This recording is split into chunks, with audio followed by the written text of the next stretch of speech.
It's a great honor for the Canadian Club of Hamilton to host one of Canada's national political party leaders. Elizabeth, we enjoy your comments. What I chose for today's topic is the business case for a green economy, because I think that's going to be at the heart of what Canadians have to decide and understand, and it's such a compelling case that I wanted to give you a sort of a green economic forecast and a green economic foundation. We're a party, as some of you will know, certainly those who belong to the Greens who are former progressive conservatives know, that I think we may be the last party in Canada concerned about fiscal responsibility.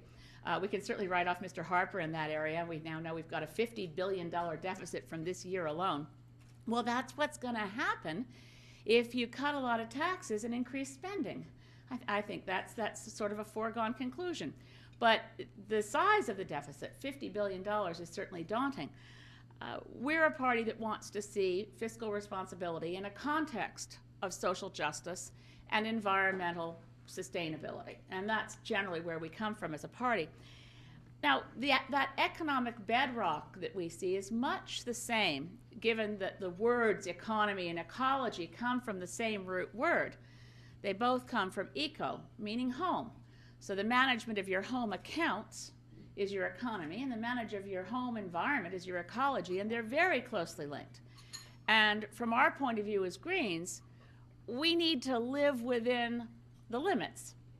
We need to live within the limits of what's economically possible and sensible, and live within the limits of what's ecologically sensible. We can say to Canadians, and I can say to all of you, that the opportunities that exist economically are, simply put, the single biggest economic opportunity in the history of humanity.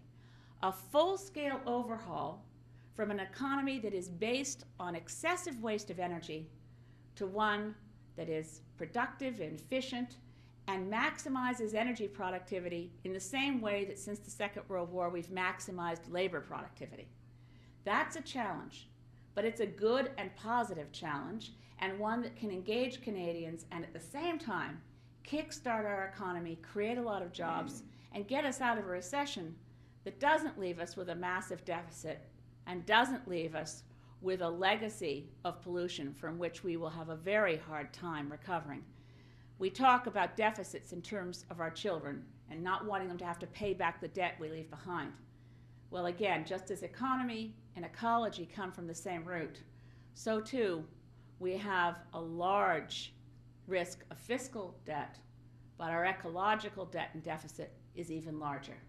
So this generation and all of us together need to make sure that that is erased, to give our kids a fighting chance at anything like the quality of life, the experience of community, and the kind of Canada that all of us love.